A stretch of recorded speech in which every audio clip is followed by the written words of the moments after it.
नमस्कार दोस्तों, स्वागत है आपका हमारे चैनल बीपी टीचर पॉइंट पर। तो दोस्तों, कक्षा 10 की बोर्ड परीक्षा में धनुष भंग पाठ से संदर्भ और व्याख्या हर साल पूछी जाती है। आज हम इस पाठ के सबसे भावुक और सुंदर प्रसंग को पढ़ेंगे। जब श्री राम शिव धनुष तोड़ने के लिए आगे बढ़ते हैं, तब माता सीता के मन की स्थिति क्या होती है, कैसे वे लज्जा और प्रेम के वश होकर एक बार श्री राम को और फिर धरती को देखती हैं। तुलसीदास जी ने लिखा है, प्रभु ही चित्तई पुनि चितव मही लोचन राजत लोचन लोल। तो आज के इस वीडियो में हम इस पूरे दोहे और चौपाइयों की सबसे सरल व्याख्या को समझेंगे। तो जल्दी से अपनी कॉपी और पेन निकाल लीजिए। तो चलिए आज की क्लास शुरू करते हैं। पहले हम दोहे को देखेंगे, फिर चौपाई को, फिर कठिन शब्दार्थ देखेंगे, फिर संदर्भ प्रसंग व्याख्या करेंगे। तो चलिए दोहे को देखिए कि प्रभु चितई पुनि चितव मही रोज राजत लोचन लोल खेलत मन सिज मीन जुग जन विधु मंडल डोल। देखिए चौपाई, गिरा अलनी मुख पंकज रोकी प्रकट लाज निशा अवलोकी लोचन जल रह लोचन को उना जैसे परम कृपण कर सोना सकुच व्याकुलता बढ़ जाने धर धीरज प्रतीत उर आनी तन मन बचन मोर पनुसाचा रघुपति पद सरोज चितुराचा तव भगवान सकल उर्वासी करहि मोहि रघुवीर के दासी जेहि के जेहि पर सत्य स्नेहु सो तेहि मिलई न कछु संदेहु प्रभु तन चितई प्रेम तन ठाना कृपा निधान राम सबु जाना सियहि बिलोक तकेउ धनु कैसे चितव गरूर लघु प्यालहि जैसे। तो ये रही आपकी चौपाई। अब चलिए कठिन शब्दार्थ को देखते हैं। देखिए, चितई का होता है अर्थ देखकर, मही का धरती, राजत का सुशोभित, लोल का चंचल, मनसिज का कामदेव, जुग मतलब दो युगल, विधु मतलब चंद्रमा, गिरा का होता है वाणी और अलिनी का होता है भ्रमरी भौरी। अवलोकी का अर्थ होता है देखकर, कृपण का कंजूस, प्रतीति का विश्वास, राचा का रच गया या अनुरक्त, सकल का सभी, गरुड़ का गरुड़ और ब्यालही का सांप को। तो ये रहा आपका कठिन शब्दार्थ। और संदर्भ की बात करें तो संदर्भ आपके पिछली वीडियो में बताए गए हैं। आप हमारे जाके पिछले वीडियो चेक करें, क्योंकि इसके पहले के जो भी दोहे चौपाई हैं उनके अर्थ भी आपको हमारे चैनल पर मिल जाएंगे। आप जाके वीडियो ज़रूर चेक करें। देखिए प्रसंग, यहाँ धनुष तोड़ने जाने वाले श्री राम के पति सीता जी की अनन्य भक्ति एवं अनुरक्ति का अति सुंदर वर्णन किया गया है। ये आपका प्रसंग है। चलिए अब हम अर्थ देखेंगे, फिर व्याख्या करेंगे। प्रभहि चितय पुनि चितव मही राजत लोचन लोल। तो यहाँ पे प्रभु ही का हो जाएगा कि प्रभु को, श्री राम जी को, चितई मतलब कि देखकर, लोल का हो जाएगा आपका चंचल, राजत मतलब सुशोभित हो रही है, मही मतलब कि धरती, लोचन का अर्थ होता है देख नेत्र। तो यहाँ पे तुलसीदास जी कह रहे हैं कि धनुष तोड़ने के लिए जाते श्री राम को देखकर या धनुष तोड़ने के लिए जाते श्री राम को देखकर फिर धरती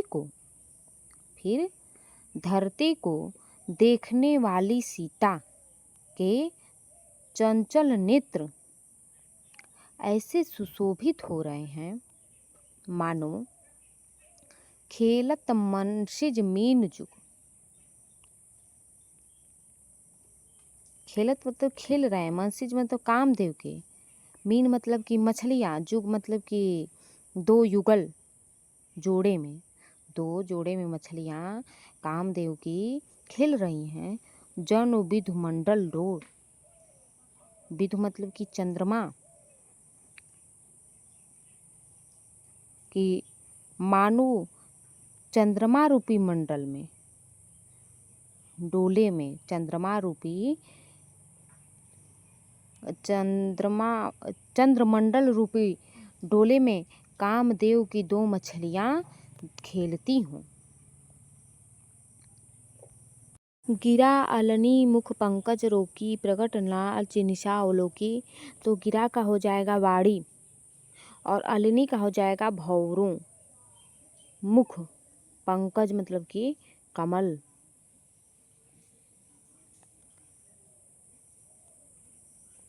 रोकी मतलब कि रोक रखा है।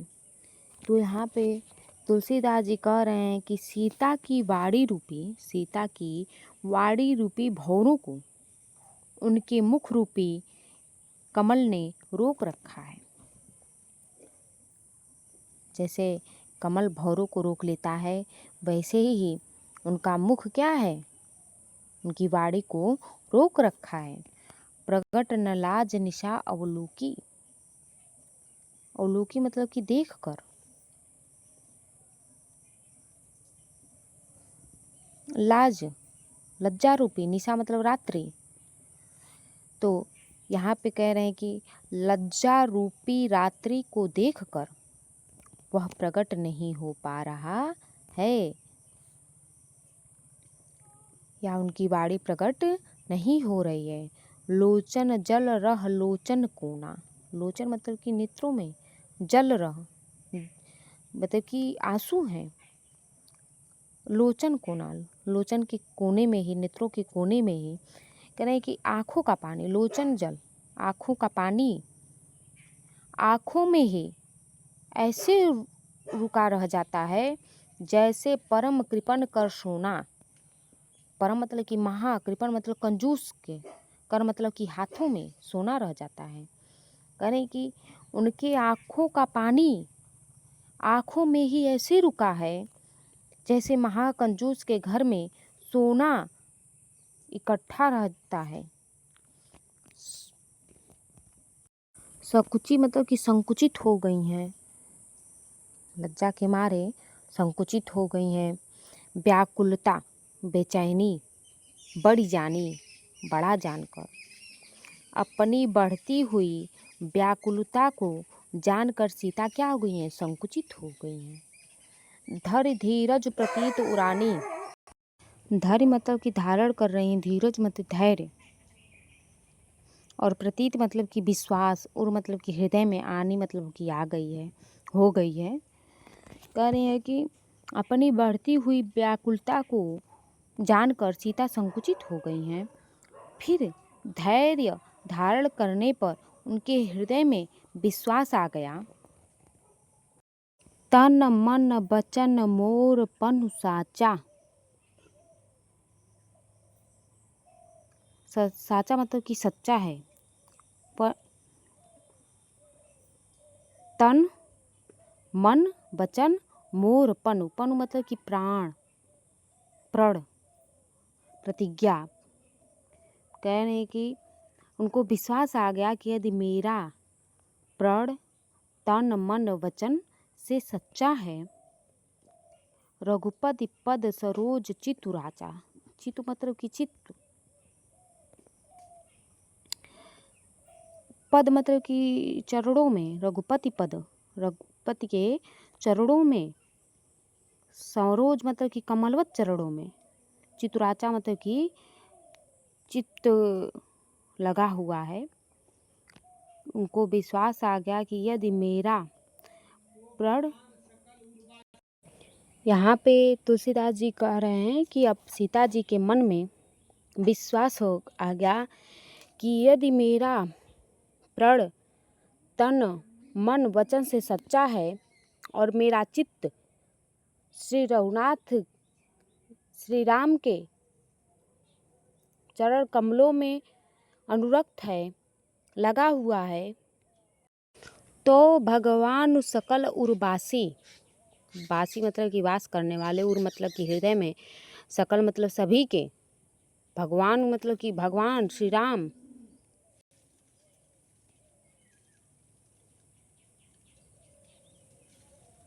तो यहाँ पे कह रहे हैं कि सीता जी यहाँ पे कह रही हैं कि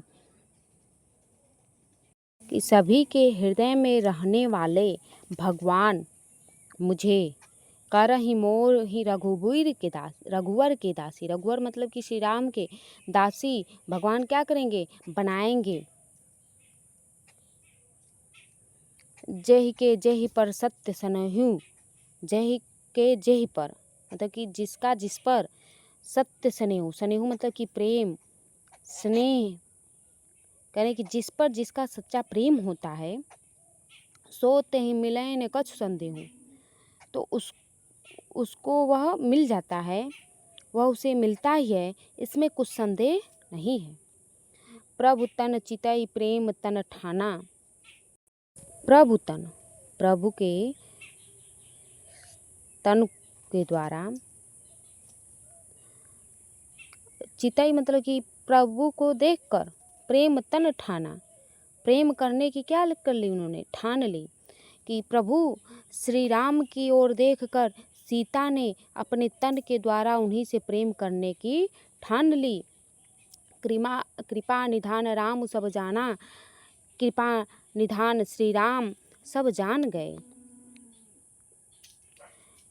सियहि बिलो की तकेउ धनु कैसे, कहने कि उन्होंने सीता ही बिलोक, बिलोक मतलब कि देख कर,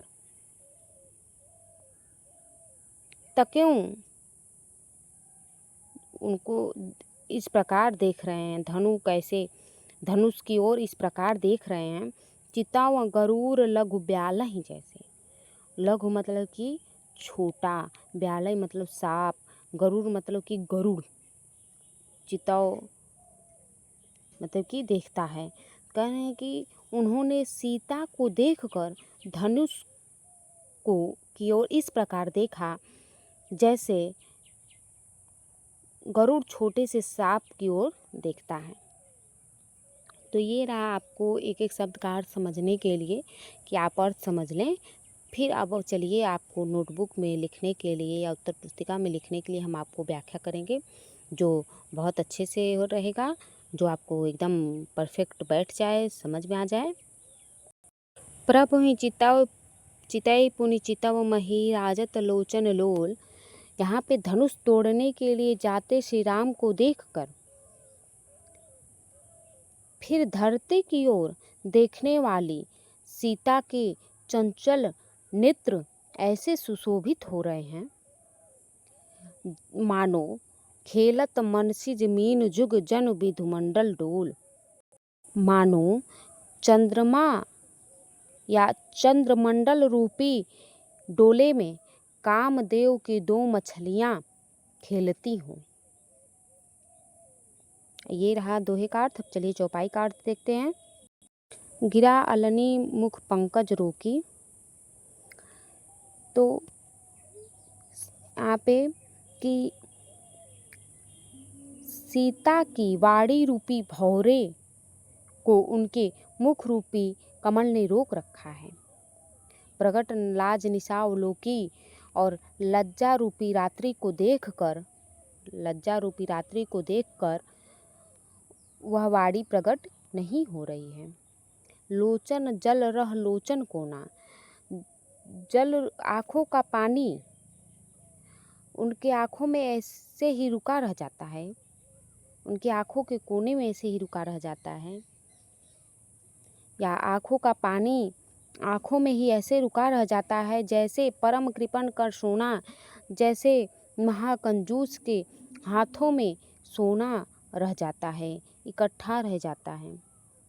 सकुच व्याकुलता बढ़ जानी, अपनी बढ़ती हुई बेचैनी को जानकर सीता संकुचित हो गई। धैर्य धीरज प्रतीत उरानी, फिर धैर्य धारण करने पर उनके हृदय में विश्वास आ गया। तन मन बचन मोर पनु साचा, कि यदि मेरा प्रण तन मन वचन से सच्चा है और रघुपति पद सरोज चितुराचा, मेरा चित्त श्री रघुनाथ श्री राम के चरण कमलों में अनुरक्त है, तो तव भगवान सकल उर्वासी, सभी के हृदय में रहने वाले भगवान मुझे करहि मोहि रघुवीर के दासी, तो मुझे श्री रघुनाथ की दासी निश्चय ही बनाएंगे। जेहि के जेहि पर सत्य सनेहु, कह रहे हैं कि जिसका जिस पर सच्चा प्रेम होता है सो ते ही मिलई, वह उसे मिलता ही है, न कछ संदेह हो, इसमें कुछ भी संदेह नहीं है। प्रभु तन चितई प्रेम तन ठाना, प्रभु श्री राम की ओर देखकर सीता ने अपने तन के द्वारा उन्हीं से प्रेम करने की ठान ली। कृपा निधान राम सब जाना, और कृपा निधान श्री राम सब जान गए। सियहि बिलो की तकैउ धनु कैसे, उन्होंने सीता को देखकर धनुष की ओर इस प्रकार देखा, चितव गरुड़ लघु ब्यालहि जैसे, जिस प्रकार गरुड़ छोटे से सांप की ओर देखता है। तो ये रहा आपका अर्थ। इसमें आपकी अवधी भाषा का प्रयोग हुआ है और इसमें आपका रूपक उत्प्रेक्षा अनुप्रास अलंकार है और इसमें संयोग श्रृंगार है। श्रृंगार 2 प्रकार के होते हैं, संयोग श्रृंगार, वियोग श्रृंगार। तो ये सभी पढ़ना है तो आप हमारे वीडियो पे बने रहें, आप हमारे चैनल को सब्सक्राइब करके रखें और भी टॉपिक व्याकरण के संधि समास ये सब आपके पढ़ाए हुए हैं, आप जाके हमारे चैनल पर चेक कर सकते हैं। दोस्तों, आज हमने माता सीता के निश्चल प्रेम और उनके मन की व्याकुलता वाले इस प्रसंग को अच्छे से समझ लिया है। इस पद्यांश का संदर्भ, प्रसंग और व्याख्या अब आप बोर्ड परीक्षा में पूरे अंकों के साथ लिख पाएंगे। तो अगर आपको इस व्याख्या में कोई भी डाउट है तो कमेंट बॉक्स में तुरंत पूछें। इस वीडियो को लाइक करें, अपने क्लास 10 के सभी दोस्तों के साथ शेयर ज़रूर करें। तो अगली वीडियो में हम इसके आगे का भाग पढ़ेंगे, इसलिए चैनल को सब्सक्राइब करके बेल आइकन दबाना बिल्कुल न भूलें। तो मिलते हैं अगली क्लास में, तब तक के लिए पढ़ते रहिए, आगे बढ़ते रहिए, मुस्कुराते रहिए। धन्यवाद।